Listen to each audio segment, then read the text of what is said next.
Colleagues, can they hear me in Geneva? Yes, we can. Okay, Yes. good. So I was welcoming you and thanking you for joining us from a beautiful city of Geneva, where I lived some of my best years. I'm thinking to go back there now that pretty much everybody in DC is thinking of another place to join. So anyway, but we also have, of course, Dr. Intisar from the Middle East Institute. Everybody, I think, knows Intisar both here in DC and around the world when it comes to North Africa. So let me go very quickly on the program. After I finish blubbering here, we're going to watch a movie, documentary on the topic for about 10 minutes. And then I will pick up the discussion with Dr. Intisar and our colleagues from Geneva. Let me just say a couple of things about migration in North Africa, which I've been following for a while. I think migration in that part of the world is just a part of a much larger global give and take about migrations. We're seeing it here in the United States as we see it everywhere else. Personally, I've always said, and I continue to insist, that dealing with it in political and security terms is a complete nonsense. The only people who win in that argument are politicians who want to be popular and who use fear as a way to get into offices. Nature does not recognize political boundaries imposed by human minds. You can't decide this is this country and it has very clear borders and nobody can come in and out without regulation. That's not how God created the world. That's not how the world looks for anybody who has eyes to see. There are no borders anywhere. The reality is, as in the animal kingdom, living things move and migrate, and they migrate because of economic reasons. And in the modern world, they are migrating also because of conflict in their countries, seeking safety.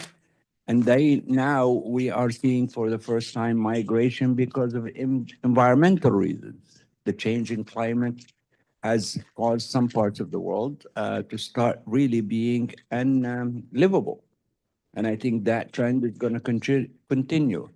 There has to be a better way to deal with this question than just simply deport people or detain them or do any of that stuff. That's not going to solve it.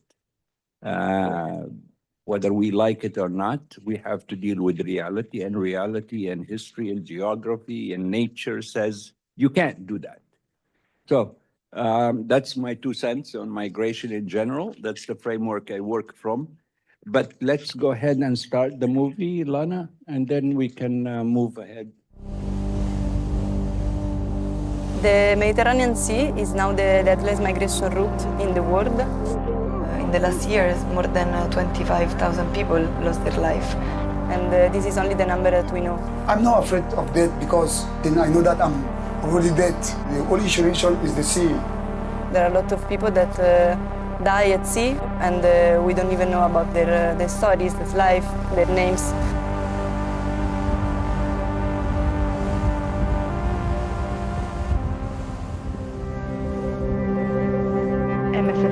MSF team, let's get ready for rescue. Let's get ready for rescue.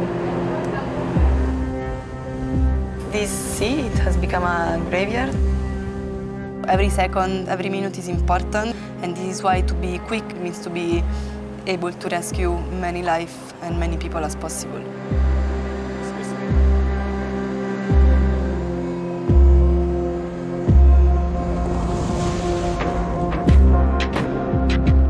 The rhythm of rescue in this rotation has been very intense.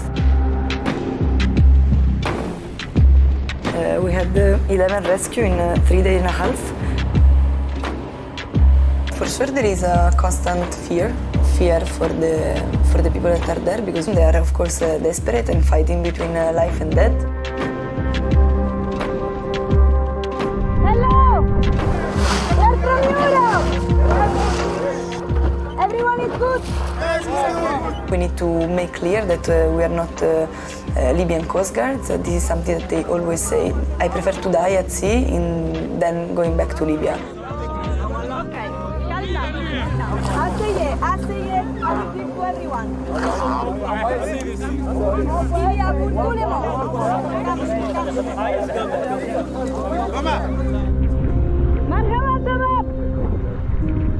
Please sit down, everyone.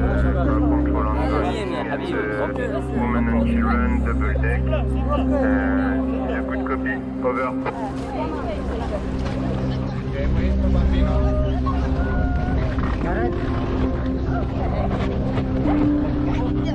All those boats, they're not made to cross the Mediterranean. They're completely overcrowded.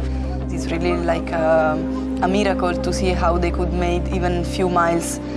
Imagine that you are escaping from a situation and you put all your life in maybe one bag, put yourself and your family on a boat, hoping you will not lose your life at sea. Last one? Last one. You have it? Oh, yes.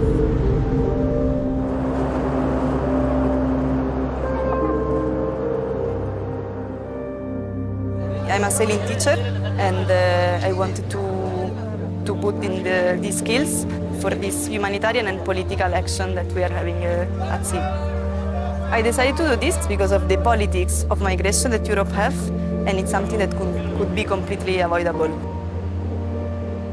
We know that there are thousands and thousands of people fleeing from Libya every day, even now, and there is not a coordinated action to search for those people and to rescue them.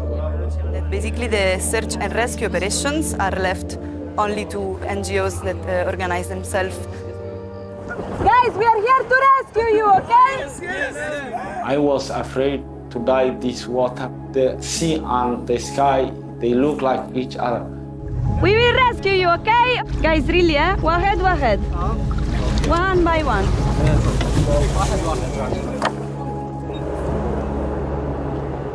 I was very nervous and afraid. I only pray, God, come and hide me, please. I'm not afraid of death because I know that I'm already dead. The only solution is the sea. The engine, when we are arrived near the international water, the machine is stopping. When I saw Joe Biden, they say, hey. I was very happy. I don't know, it's God. It's God. It's a miracle of God. I will never forget when they are coming to saving us. Some people that are crying, because we are staying in the water 8 hours. We did not have anything, no water, no food. They are really heroes. There are not heroes in this job. There is just people trying to help the others, knowing that there is an unfair situation going on every day at sea.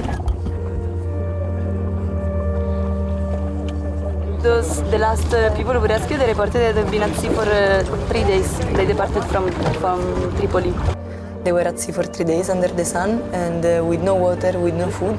They were completely exhausted. Bridge, Orca, we are proceeding to Jordan. Ready? Okay, ready, bridge, you are proceeding to Jordan. They're gonna take the center block. Like the bridge. For Job Aren't is the first time that we have this amount of people. We have now on board 659 people, including 117 minors and 4 newborns, a lot of unaccompanied minors, a lot of families. This is my friend, baby. When I see the woman and small and children, I feel it's so sad. Why life is so hard like that? Why? Ask myself every time, every moment. Among the survivors, there are 20 different nationalities. They should be disembarked in a place of safety. We don't recognize Libya as a place of safety. Libya now is the most dangerous place in the world. In Libya, there are a lot of different mafias and militias, but also different authorities. They take advantage of the desperation of the people trying to escape from their countries and to reach Europe. And it's a business made because there is not a safe way to get in Europe.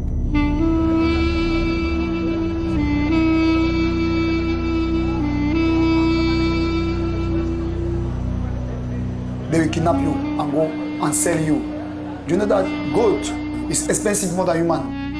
Like slave, they treat us like slave. If you don't have money, you're dead. One day I was in prison with my friend, they come and take 4 people. And one of the man shoot them, with Kalashnikov, shoot them, and they go and bury them.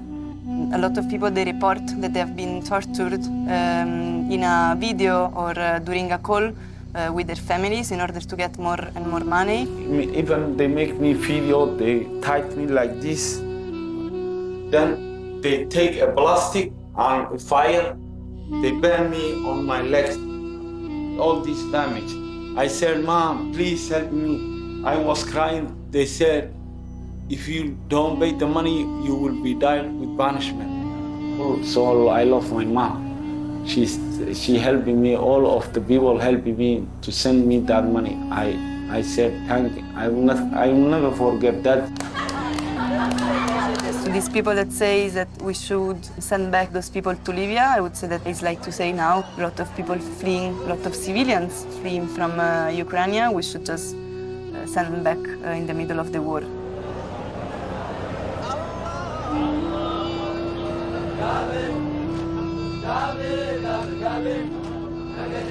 They have in common the hope for a new and a better life, the strength to pass through all they have been through. Poverty, climate change, wars, forced marriage, forced army. We have sent many times, at least 7 times we have called.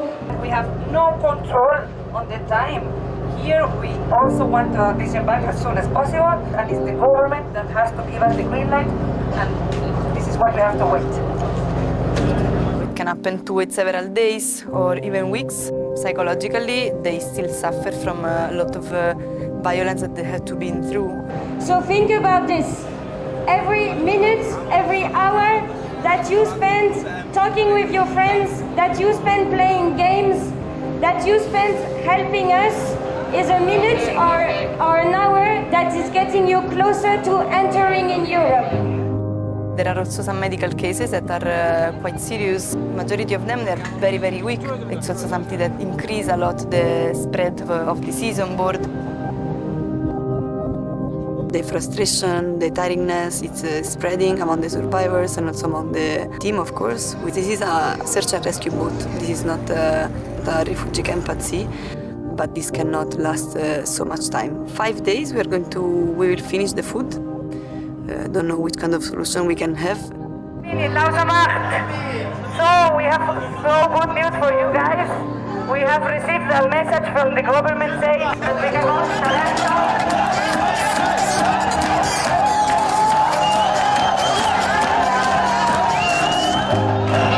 I'm feeling very happy, you know, feeling like crazy. From the moment in which we start to get closer to the port, they're afraid of not being able to get the refugee status, being sent back to their countries. My dream is to be accepted, to help my family. I want them to be okay. I want them to say that daddy is the best. Yeah, my brother, yeah. I'm happy, but I'm not so happy. We have many brothers, many sisters who have been died here in the sea. I do not allow anybody to try this journey. It's the most dangerous journey in the world. I would like to walk and get family and a safe life, beautiful life, peace life. I need like that. Well, it's quite sad also to hear sometimes the expectations about how it's going to be in Europe, and then knowing that the expectations are higher than the reality. My first dream is start school. When I will finishing the school, I have more dream, but I will take it step by step. Yay, the last one! Well done! Allez! MSF team, rescue is complete! Rescue complete!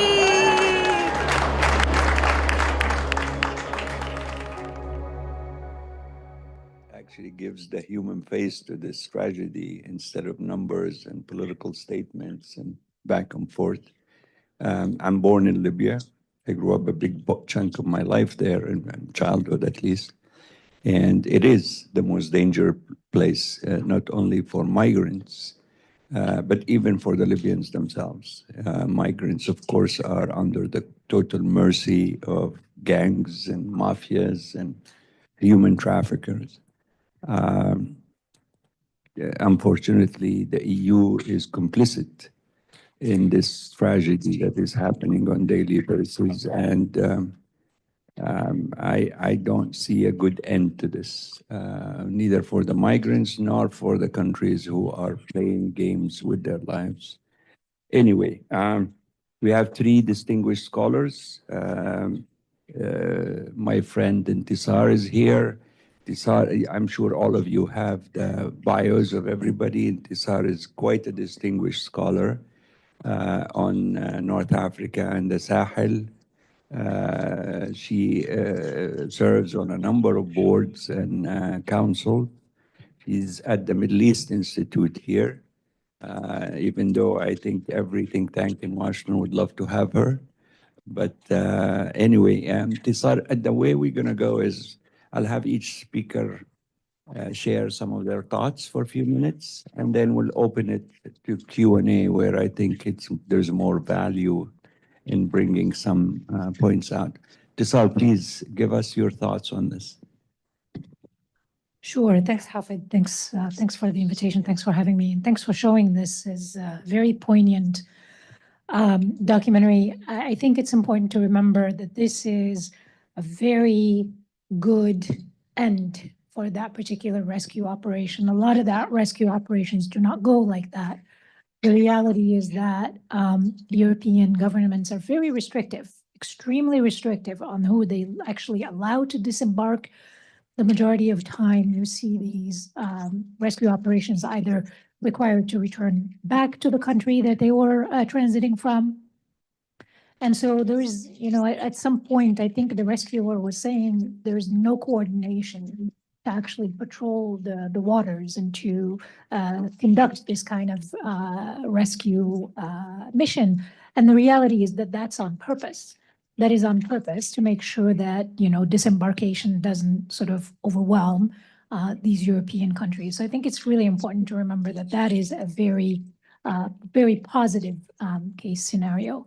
Another thing that I was really struck by is the incredible hope that people feel once they disembark. But the reality is also that that is extremely, and it's an extremely untenable situation. Once you disembark, it's not clear whether you'll be able to gain refugee status and actually start a life. And then, of course, there's all of the difficulties that come once you do get, refugee status and so on. So it's a very difficult process. It's a very, very fraught process. And I think we, when looking at some of the push factors that were mentioned in the documentary, we hear a lot about sort of the negative ones. You started out by talking about just how natural human mobility is and how natural mobility is in general, and sort of how life on this planet happens. So there are a lot of negative factors that push people out, whether it's in search of economic opportunity, stability. Now there is more sort of stressors on stability due to climate change and the impact of climate on the livelihood of people, conflict and so forth. But there's also aspirational migration. And there's a lot of people that take that boat journey, that very perilous boat journey, because they have hope for the future, because they want to achieve whatever liberties they don't have in their countries. So, if we want to talk about solutions, and I hope that we can in the Q&A, I think there is a number of things that can happen. I think ideally what you were talking about, Hafid, sort of a fundamental shift in how we see migration needs to happen. But we are really, really far away from that, given the political moment globally. But I do think there are some things that can kind of happen, at least on the margins, that can improve the process. We hear a lot about North African countries and now even Sahel countries striking migration deals with Europe. I think both actually have the opportunity to make those deals more effective by making them a little broader, by not focusing solely on the security and border and border control aspect of it. Unfortunately, a lot of those deals are very much focused on border security. So I think there is an opportunity to kind of broaden those deals. I think there is an opportunity to try to encourage regional cooperation on some of this, particularly between North African countries themselves. And the reality for North African countries is that they're not just transit countries or they're not just destination countries. A lot of them are actually not destination, but I mean not source countries. A lot of them are actually now destination countries. Morocco, Tunisia, I think, unfortunately for bad reasons, Libya as well, because of the detention centers that are funded by the EU. But the point is there is a reason to encourage North African countries to work on some cooperation of how to manage their internal migration policies. And the stronger and better their migration policies are, the more that sort of works to the advantage of Europe. But this is also something that North African countries need to do for their own reasons, for their own domestic reasons, for their own foreign policy reasons. So there's a lot there to pick apart. I hope that this just kind of gives us some broad, perspective, and I'm happy to continue in the Q&A. You see why I admire this lady.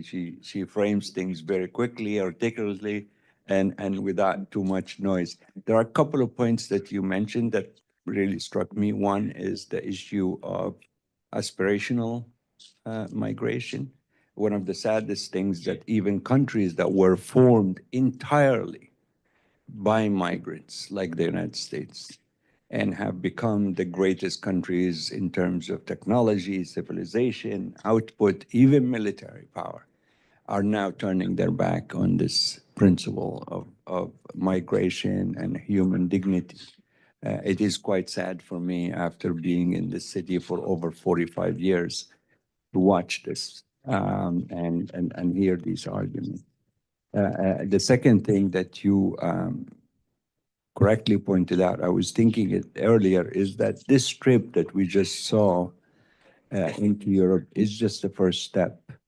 The lives of these people is going to be very difficult, as Intisar, not only from a legal perspective to get their papers done, but life in Europe is not necessarily a very welcoming in terms of jobs, in terms of housing, in terms of social integration, discrimination. So these people are on a really lifelong journey that's going to be very difficult. It is a very rare occasion that you've got a ship like that was allowed to land. And Europe, as I said, is complicit because they finance a lot of these networks of mafias under the guise of, keeping these people in North Africa. Anyway, let me go to Dr. Matt Herbert, who is in the Global Initiative Against Transnational Organized Crime. I think he will have a lot to say about this and how the mechanisms of migration and smuggling is happening in the Mediterranean. So, Matt, are you still with us? Can you hear us okay? Yes, I can hear you brilliantly. Can you hear me? Please, yes, we can hear you very well. Please go ahead. Fantastic. Thank you very much for inviting me, and thank you for the presentation of the movie before this. I should say that I didn't have sound on for the movie. We didn't get that through. So I'm purely going to comment a lot on the visuals and... You can find it, by the way, on YouTube, Al Jazeera documentaries. I will. It looks very, very good. I will say that in watching it, what struck me is the variety of different people that were rescued. And I think that this points to a very important reality in North Africa today, which is that this is no longer simply an issue of people from a handful of countries that are migrating through Libya or through Tunisia or through Algeria and through Morocco towards Europe. Rather, you're starting to see networks, including networks knit together by illicit air travel, by human smugglers, by maritime smugglers, that are acting to facilitate the movement of migrants from all over the world to North Africa.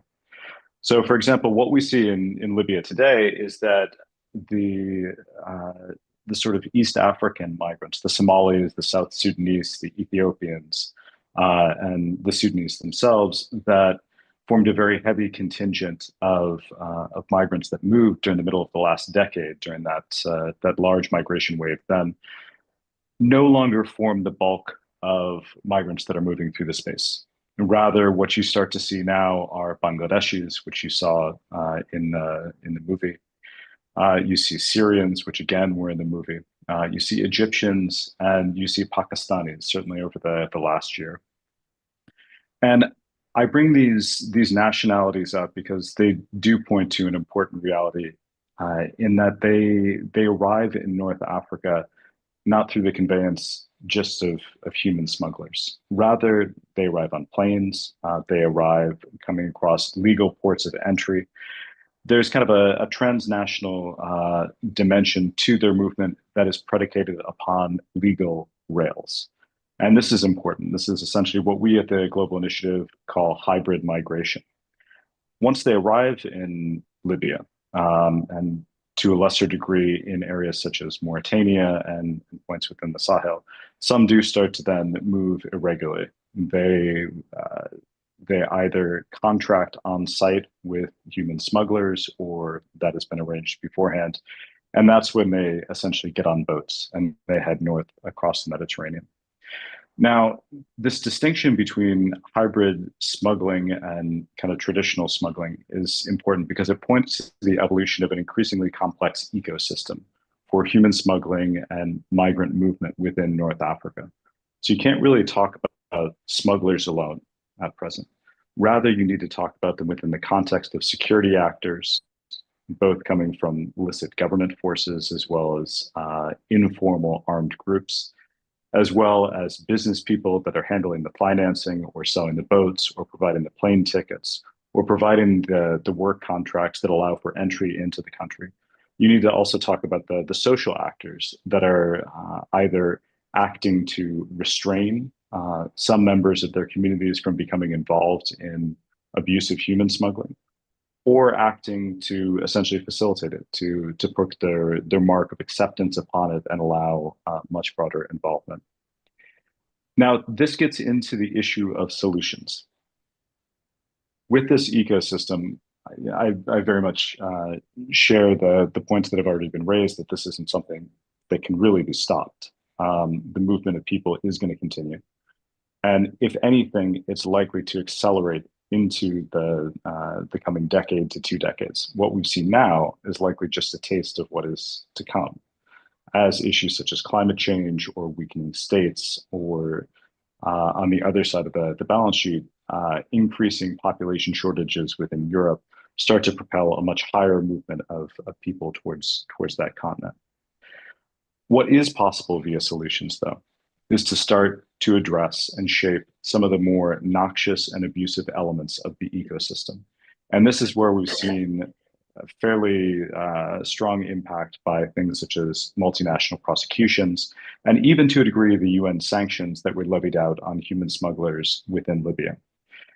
These didn't change the movement of people through the country, but what they did was change the risks that people faced.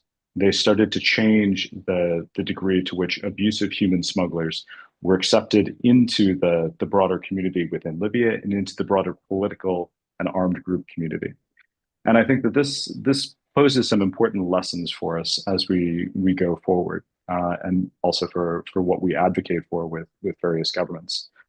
One is that we have to think incrementally in terms of changing ecosystems and shaping ecosystems rather than ending irregular migration or human smuggling.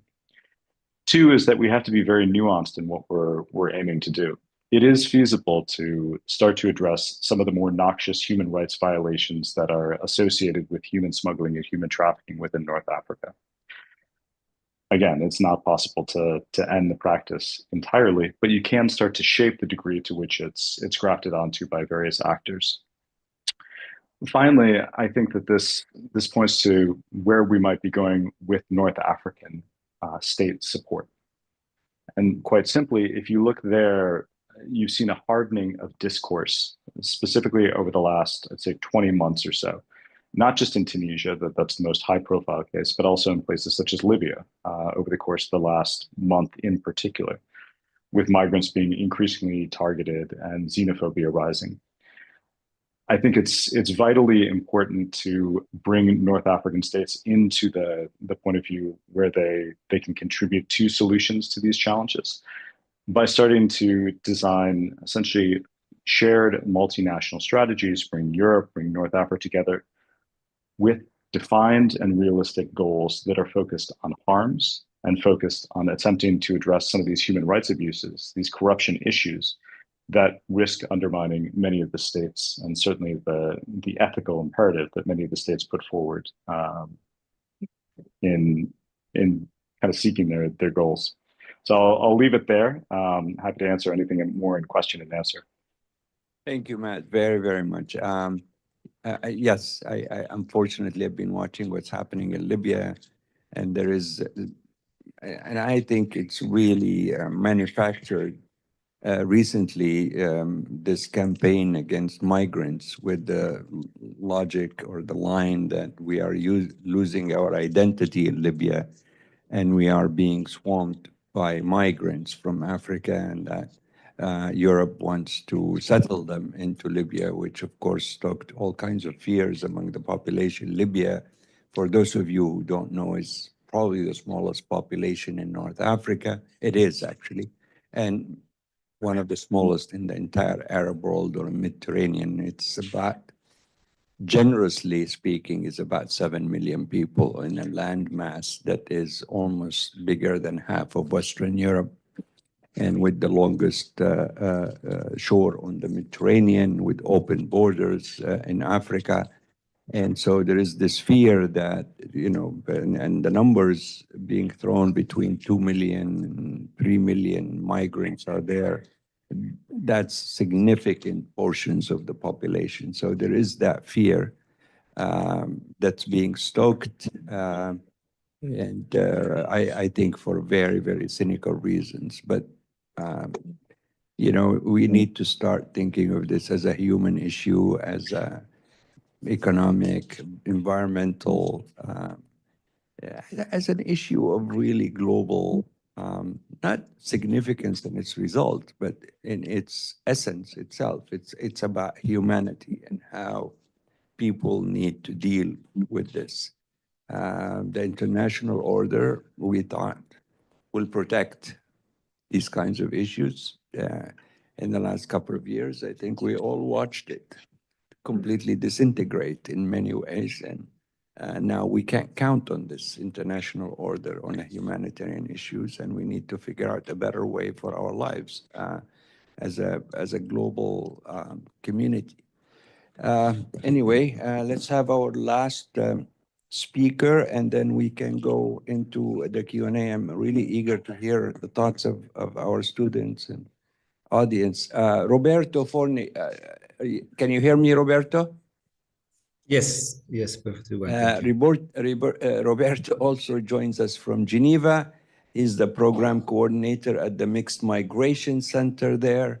He has a distinguished career in humanitarian and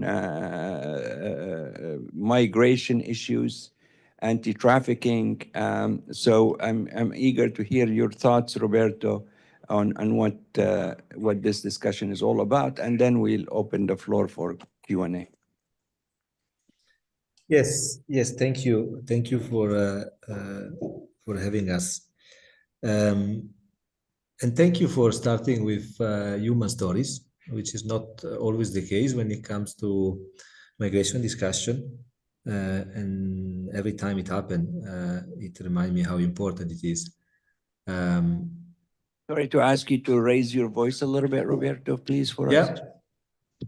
Can you hear me well? Yeah, I was saying, thanks for starting with some.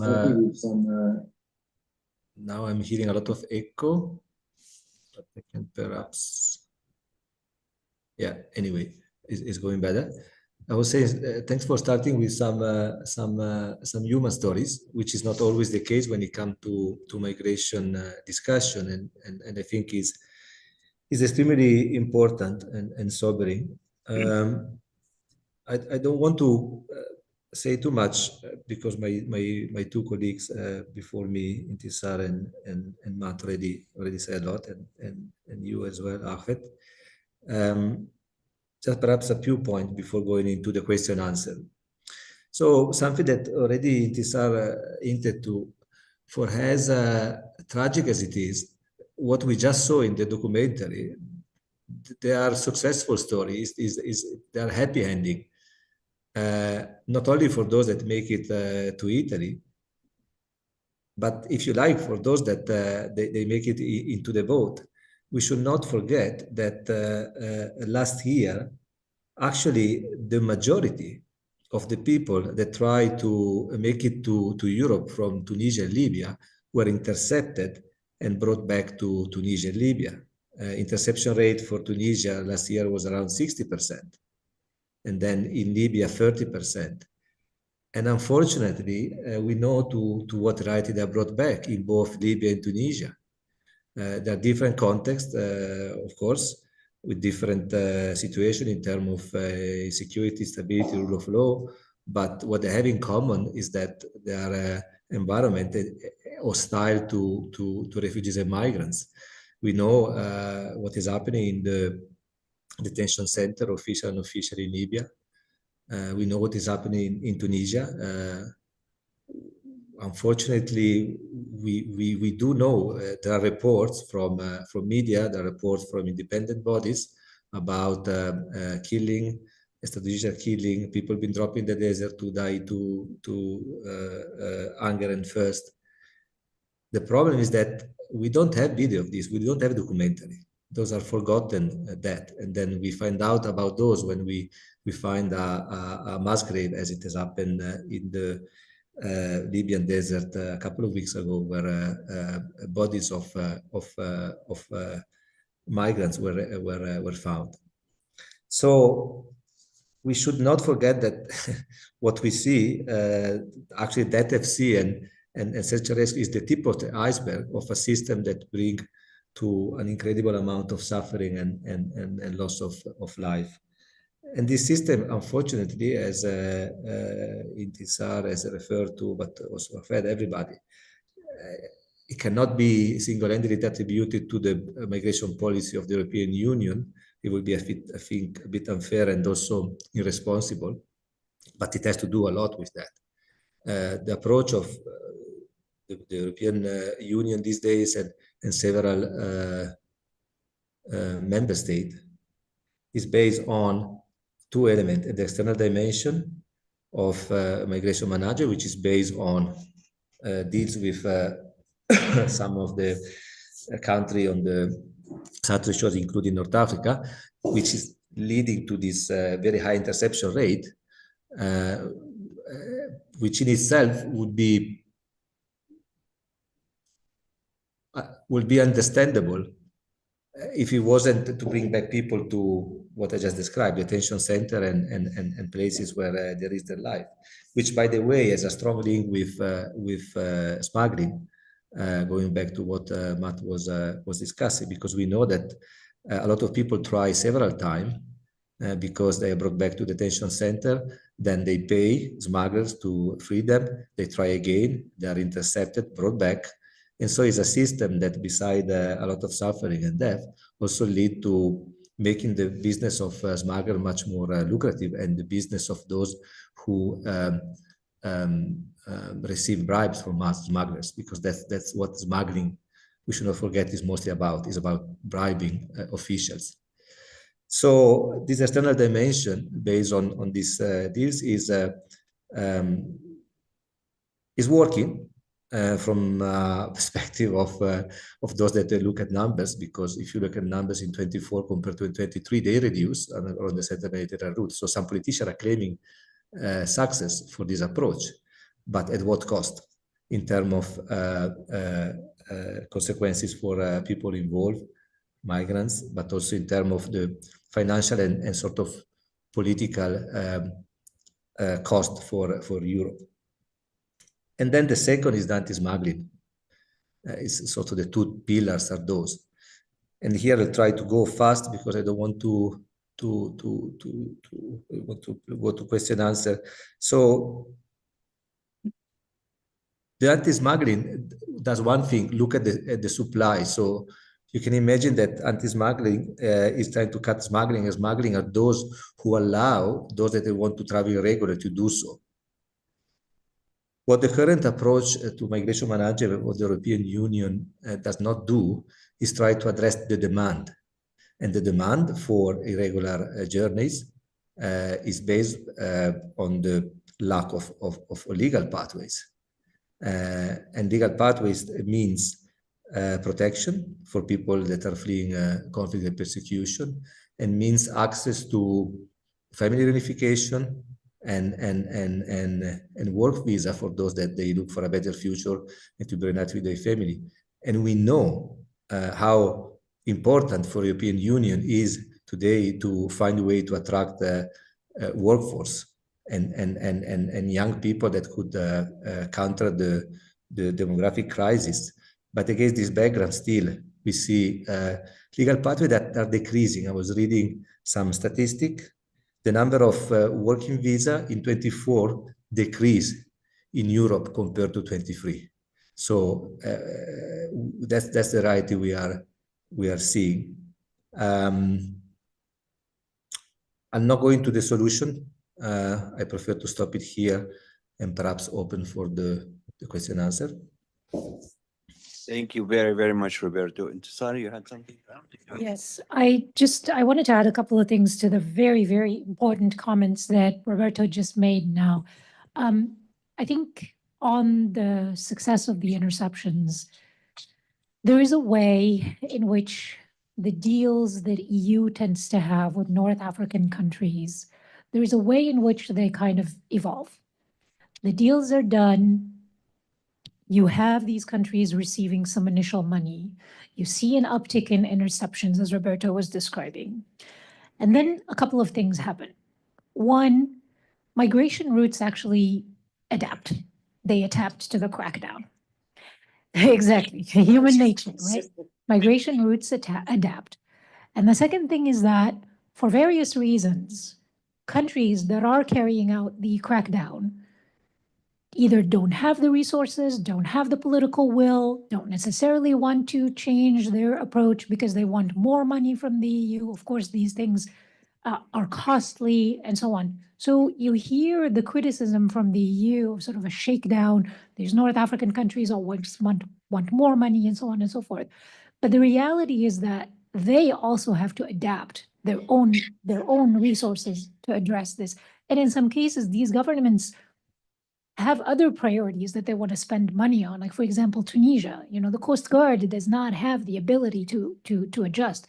So I think we already are seeing, I don't know, Roberto might have the information, we already are seeing lower crackdown numbers or lower sort of interception numbers from Tunisia.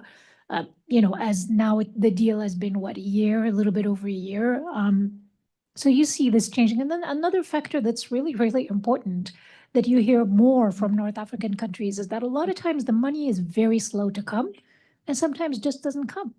And so that creates a lot of mismatch in this relationship, which I think can manifest in different ways in which countries want to exert pressure on each other. And I think Roberto also alluded to this, which is the withdrawing of legal pathways, which Europe sometimes uses as a political tool to pressure North African governments to crack down more on illegal migration, when in reality what it does is just exacerbate it. Thank you very, very much. I have an emotional responses to this migration because I truly detest the human suffering that I witness. But, you're talking about countries. In Libya, unfortunately, a place like Italy is actually funding mafias.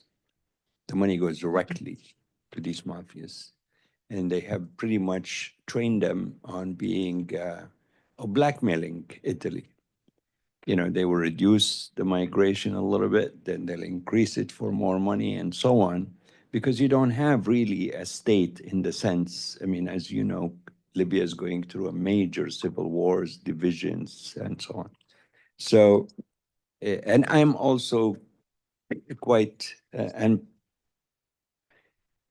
very disrespectful, let me be very honest, of European attempts. They tend to want North African countries to be their policemen, their border control. Well, sorry, that's not how it works, right? And instead of spending money on mafias and these things, I remember when I was in the World Bank, we had pretty much a very good economic framework in which Europe and the international community and also North African countries can invest in order to actually absorb some of these numbers in Africa itself, by giving them economic opportunities, by training them, by creating skill levels and so on, that will allow them to participate. Even if they go to Europe, they can participate fully in the economic life of Europe. But unfortunately, governments, doing that is a long-term, more deeper thinking, and it's easier to just come out on television and blame the African migrants and get everybody riled up to vote for you, or in the United States to say the same thing about Latin Americans. It's just an easier way to get to office instead of actually dealing with the issue in a very serious, responsible way. That's my own 2 cents on this. But let's open it up for discussions, thoughts, insights, experiences. Sorry, Hafid, could I come in on just one quick point? Sure, Matt, please go ahead. So I think what you and Intisar and Roberto have all been speaking to is an important point that's oftentimes overlooked within Europe, certainly, which is the migration politics within North Africa. Migration is heavily political in Tunisia, certainly, in Morocco, in Algeria, and in Libya. But it's political in different ways, obviously. So I mean, if you're looking at the movement of Tunisian nationals from Tunisia to Europe, that has a particular political salience within the body politic in Tunisia. If you're looking at the movement of sub-Saharan Africans into Tunisia, either to work there or as long-term transit migrants, or to embark more rapidly, which has been the norm over the course of the last 12 months or so, that has a different political salience. But it's important to disentangle them and to recognize that rulers such as President Kais Saied and others are dealing with this political reality every day. And so to the degree that Europe is driven by the political demands on its streets around migration, so too we should interpret the responses, including the slowdown in interceptions or the tactical pauses in interceptions, as not just being driven by capacity gaps. This isn't purely a matter of heightened border security or the Gal Mechatim needing more boats or more training or more radars, but there's also a particular political rationale. You've seen this kind of time and again from various countries in North Africa, where leaders have allowed the movement of some specific groups of migrants off their shore, usually their own nationals. So under the Ben Ali regime, this was famous in Tunisia. You could go north, just don't claim to be Tunisian and don't have any documents on you.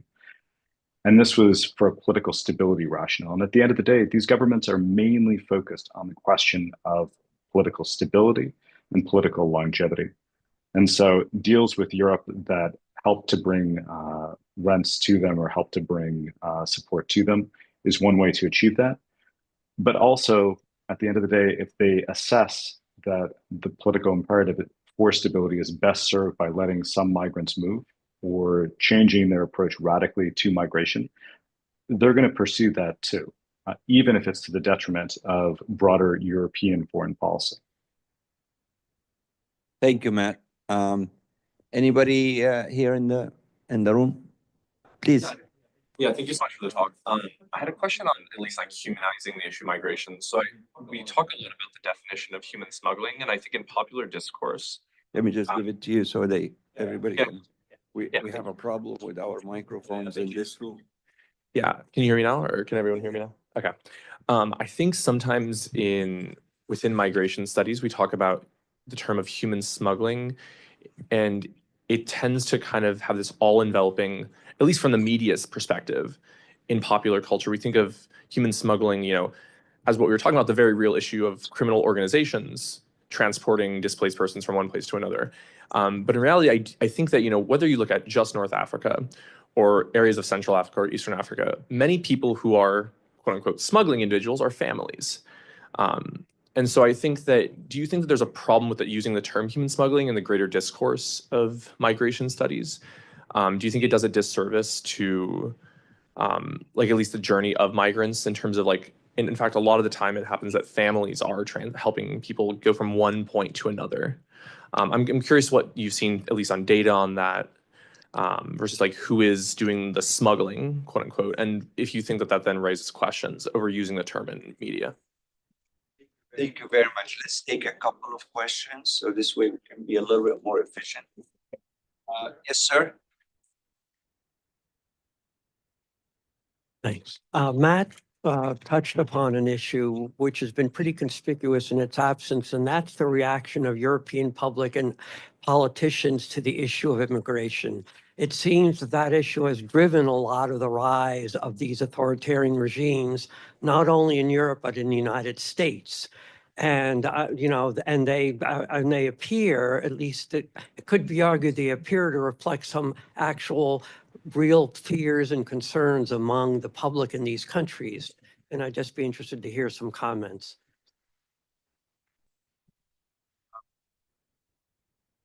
Somebody here, and then we can take some responses.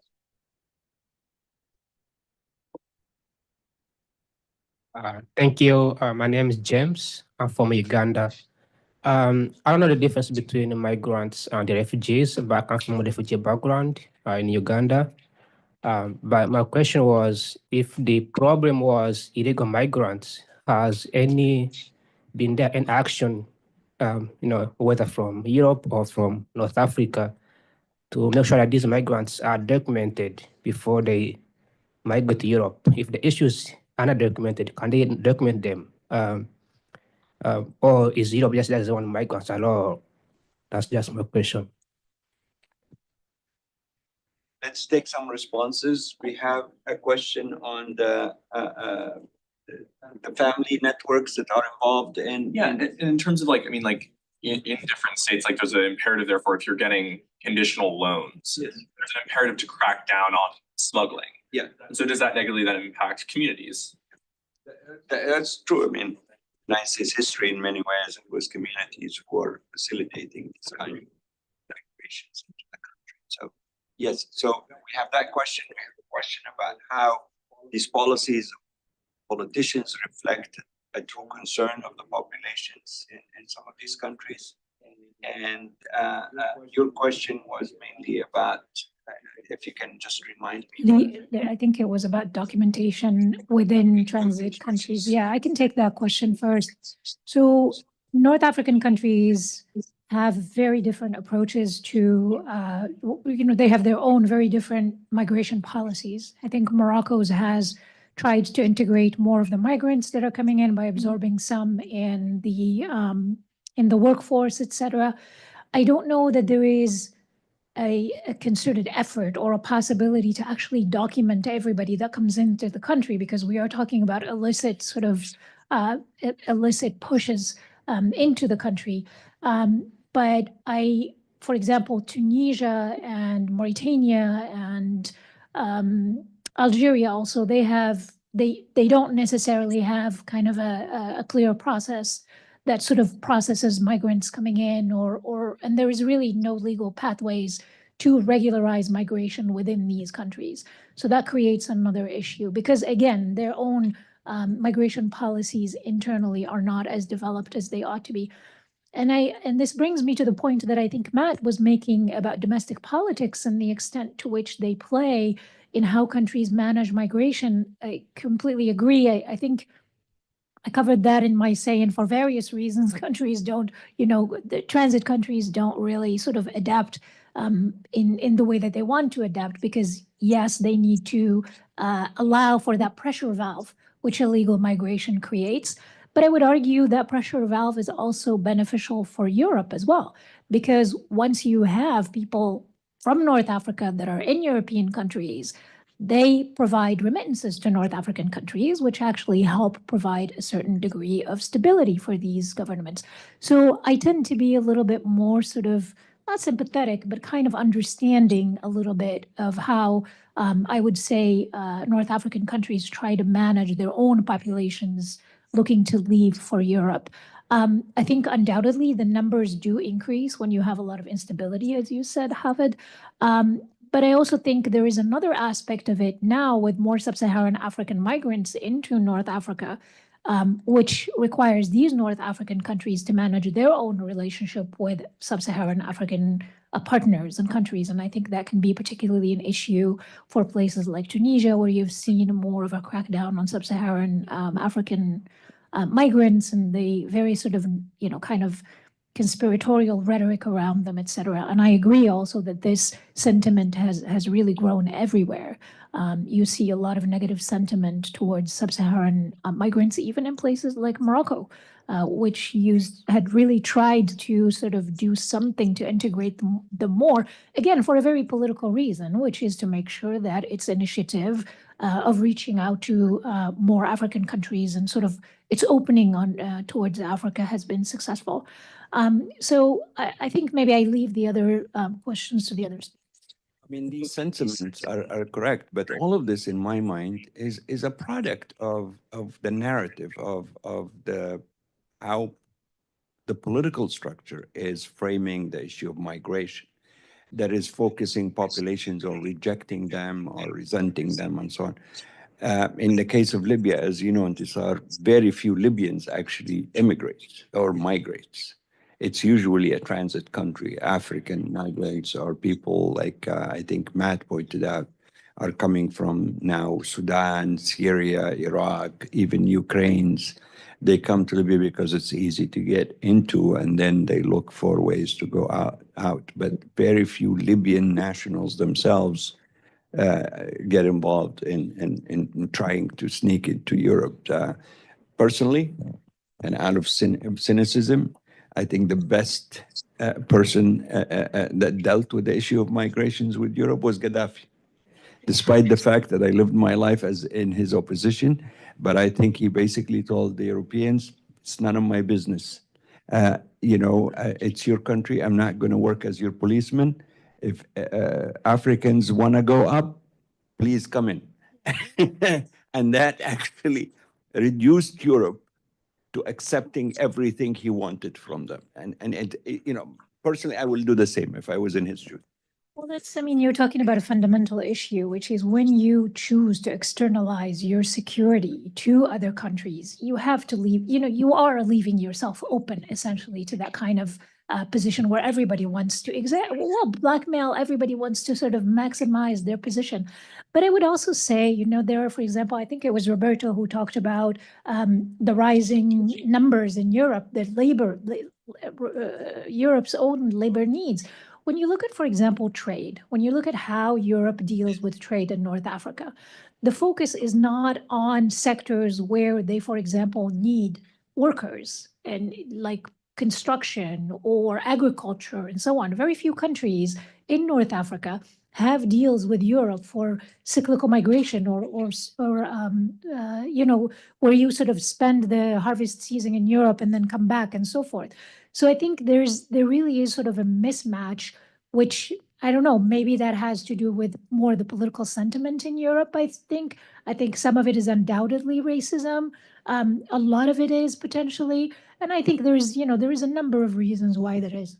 I don't want to take a lot of time here, and I want to go to Matt and Roberto, but two things that you just triggered. One is, it is ironic for me that, you got North Africans beginning to have sort of anti-immigrants feelings and sentiments. And then the North Africans go to Europe and Europeans have anti-North African feelings. And the only country, and this is really, really something that I've been thinking a lot about, the only country that I'm aware of that has escaped all of this and has welcomed my immigrants, has used them to actually turn itself into a great superpower and a great civilizational power, was the United States, which accepted everybody from around the world on the basis of their own individual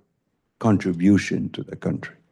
And my heart breaks as I see the country turning away from that, because it was the only unique human experiments in that way.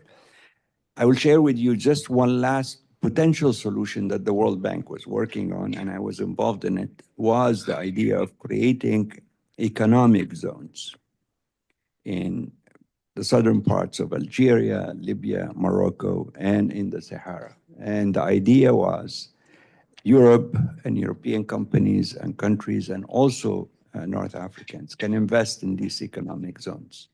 So as migrants come from sub-Saharan Africa, they find places where they can work. More importantly than just finding spots to work and safety is to develop skills and to have them train on the jobs in various factories and so on of European companies and so on. And also to marry that with bringing in immigration officials from Europe, various countries, to actually interview and go through a process with these migrants in these centers. And that where also documentation comes. And once a person is approved, then they have the choice to either stay in this economic city or whatever, or migrate to the country of their choice where they have already been vetted and so on. And that was to also help Europe bring in skilled laborers, which they need desperately, but not be overwhelmed with just undocumented numbers of people, but sort of vet them slowly and give them opportunities where they are as well. I thought at that time as an economist that that was the best way to do it. Of course, as everything in life, the best things to do take time, take thinking. They're not very sexy on television. You can't reduce them into one-liners, so politicians tend to just forget about them. Anyway, let me start with you, Matt. Matt, any reactions to some of the questions we have here? Sure, I think a couple different things. First, actually, to follow up just what you were framing, I think it's important to note that Europe is not the destination for everybody. And this is key and really quite critical, especially if you look at Libya. So we talk a lot about migration through Libya, and you rightly pointed out that being generous, there are about 6 million Libyans. But Libya runs on migrant labor. And it has for a number of years, including under Gaddafi. If you look at when Bangladeshis, when Egyptians, when Syrians first started to move into Libya en masse, it wasn't to go to Europe, it was to work within the country. And so as we look at people on the move, as we look at these flows of not just economic migrants, but also refugees coming out of places such as Sudan, I don't think our expectation should be that every one of those individuals wants to go to Europe. The Sudanese are actually a really good example here. There's been a vanishingly low number that have been getting on boats since the Sudanese civil war started, despite a mass displacement level, not just into Chad and Egypt, but also into Libya itself. What we're finding is that a lot right now are essentially paused. They're trying to assess whether they want to take the step to move towards Europe or whether they can go home. And it's a big step to take. It's important to note that. And I think the documentary showed this quite well. There's a lot of danger involved, especially if you're moving as a family. It's not something that people do lightly. But the question is, what could end up pushing them on? And I think that this is where you start to get into conditions of living and ability to integrate. The rising xenophobia, the rising anti-migrant campaigns and anti-refugee campaigns that are, well, rising across Libya, across Tunisia, across other North African states, as well as real difficulties in accessing services, accessing education, accessing healthcare, being able to file something as simple as a police report, heightened predation because of that fact, make it so that staying in situ is something that also is dangerous. And so a lot of these refugees and a lot of migrants are left with very few good options. And trying to figure out how to widen those options, I think, is a key issue for certainly the international community, but also I'd argue North African states in the service, both of addressing some of the factors that propel people on, but also in creating better, more just, and less criminal or criminalized societies. And Hafid, as you noted, you find a lot of various criminal groups that are operating within Libya. Not all of them along the shoreline, and not all of them involved in transporting migrants. You find a lot that are involved in kidnapping them for ransom, or extorting them, or engaging in abusive human trafficking of them of various forms. And all of this is a challenge for migrants, but it's also a criminality challenge for Libyan society writ large. And I think it's important not to lose sight of that.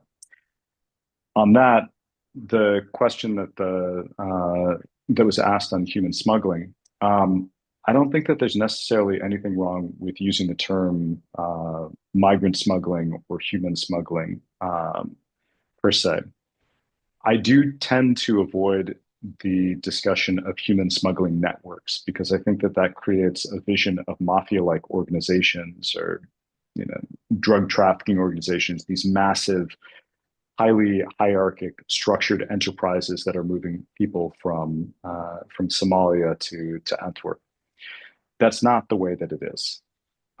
Realistically, we are talking about ecosystems with multiple different interconnected parts, various points of which are at different levels of socially acceptable illegality to their local communities. If you talk to Passerelles, the transporters in northern Niger or in northern Mali, they don't necessarily look at themselves as doing anything particularly wrong. The level of criminality is quite low, and they work in a very networked way with other organizers, with other transporters, with Libyans, with those that are operating bus companies coming from Ouagadougou all the way to Niamey. And so this is really a diffuse ecosystem with various players that are acting together. And this also points to the real difficulty in using law enforcement first approaches to try to curtail it. If it's an ecosystem and you crack down on one specific network, even if it's a very well-known network like Ahmed al-Dabashi or Abu Ghraib, you're only going to get so far. They're very resilient and they're very able to adapt. But that gets back to the point that I raised before about the utility of thinking through how to shape them. If these are ecosystems, the ecosystems are connected by information as much as finance. And in information sharing, they tend to adopt avenues that will maximize their profit while minimizing their risk.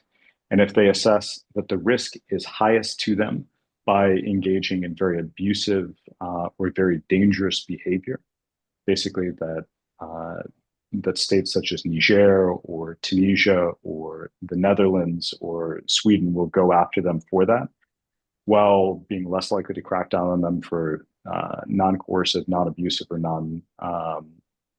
non-risky human smuggling, then they'll slowly adapt away from that problematic behavior. Finally, on fears around migration, I think that there's probably a lot of truth to that. I think that fears around migration have driven a particular political edge, certainly within Europe and the US. But it's important to note that this edge is also being driven by perceptions of economic decline and also economic insecurity on the part of a large number of the populations in both North America and in Europe. And this is important to flag because, as has been said by Roberto, Hafed, Intisar, Europe needs migrants. In many ways, the US needs migrants. You look at the labor markets and the demographics of these regions and what they are capable of upholding in terms of economic output in 10 years, 15 years, 20 years is becoming increasingly difficult without additional inputs. But unfortunately, because of fears of essentially these visceral economic fears, it's unlikely that any states are going to turn and say, actually, we really need to radically increase the level of migration. But there are some. I'll hold up the country where I live. I'm actually not in Switzerland, I'm in Malta. But I'll hold up Malta as one of those. Malta exactly. We went from basically a negligible migration population 15 years ago to about 25, 26% now. If you look at Spain, the Spanish leader right now is doing the same thing and saying, actually, we need people to come in. I think these are stirrings of optimistically a potential new way in European politics, but it's going to take a while to get there, to get to the sort of cold, hard, realistic truth-telling that politicians really need to approach on this issue of demographic scarcity that's, it's now, it's here, and it's happening in Europe, but it's happening in areas that are oftentimes outside of the beaten track because the people from those areas have migrated to the more economically central areas such as Germany or France or the Low Countries. Thank you, Matt. A number of things just flashed in my mind as you were speaking. One of them is, as you probably know, there is also marketplaces that have evolved when it comes to migration, slavery, selling and buying of migrants between the various mafias who gets to squeeze them more. It is definitely an ecosystem, as you pointed out. The second thing that I thought was significant is that not only that these have evolved in such a complex way, but then you see the complicity of Europe in this. For example, only a few months ago, one of the most notorious slave master, if you will, in Libya and head of a mafia and so on, was in Italy watching a soccer game. And when he was caught by the Italian police, the Prime Minister of Italy released him, despite the fact that there are multiple international warrants for him, including the ICC and Interpol. You see how these people are being protected not only within their own places, but even among EU governments and senior people. So the whole thing, to try to blame it on Africans or to try to blame it on North African governments or whatever is a nonsense. It's a complete nonsense. Somebody needs to unpack this and be very clear about where the issues are and their priorities. The human side of this, the economic side of this, the political side of this. It has to be, somebody has to have the guts, the political will, the political moral position to actually address this issue for what it is, instead of running around, trying to do everything except really look at it as it is. Roberto, we're going to close with you, and then I will just wrap it up after you have a chance to say your closing remarks. Please go ahead. Thank you. Perhaps a couple of points, because a lot have been said already by other panelists. On a few things, the questions, and then also a few points that were made by other panelists. On smuggling and the issue of language, and perhaps more broadly speaking, the issue of how smuggling is understood and depicted. I'm not sure I fully understand the question, but if I do, I would actually argue the opposite. So that smuggling seems to be depicted by politicians, but also in media, as too much of a need, something that is criminal. For some, or for others, they're like almost humanitarian work. So as if smugglers for some are the causes of all evil that happen and the very causes of the existence of irregular migration in the first place, so far that they go and basically convince people to regular migrate, facilitate their journey, and then become responsible for all violations that occur to them. And for some other smugglers are sort of benign travel agents, or sometimes even humanitarians, when they facilitate the journey of refugees and asylum seekers. The reality is much more blurred. They are a bit of everything, and as such, it's very difficult to counter smuggling, but even to understand smuggling. Irregular migration is, as the person said, a lot about family investment. Is a lot about the debt of people toward their family, but perhaps sometimes community, which speak then a lot about their determination to reach Europe and work under any condition to pay back. So complex. So smuggling is complex, definitely, and is oversimplified very often. Now, the fears of migration. So here I would like to say something a bit new, perhaps.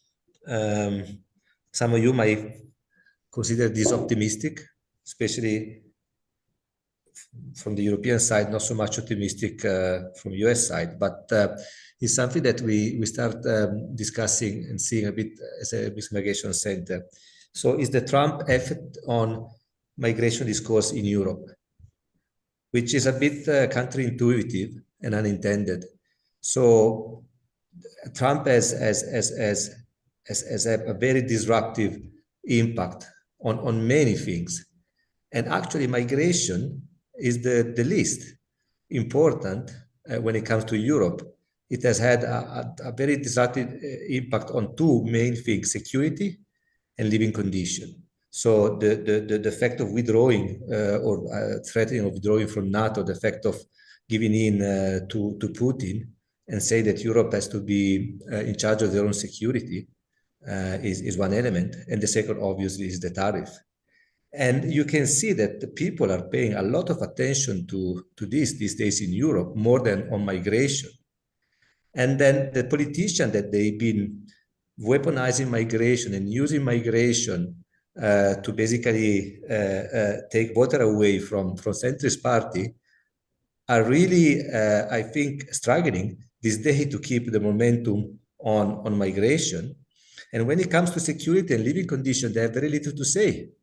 And their main ally is Trump. And Trump is not anymore seen as a very reliable partner or even just a real alternative. And so they're losing grounds. So we might see in the future two things: a move back toward the center and a move away from the weaponization of migration. And that can only be a good thing, because what is needed when it comes to migration is a rational, calm, not necessarily public. I mean, yes, public, of course, but a bit technical conversation, if you like.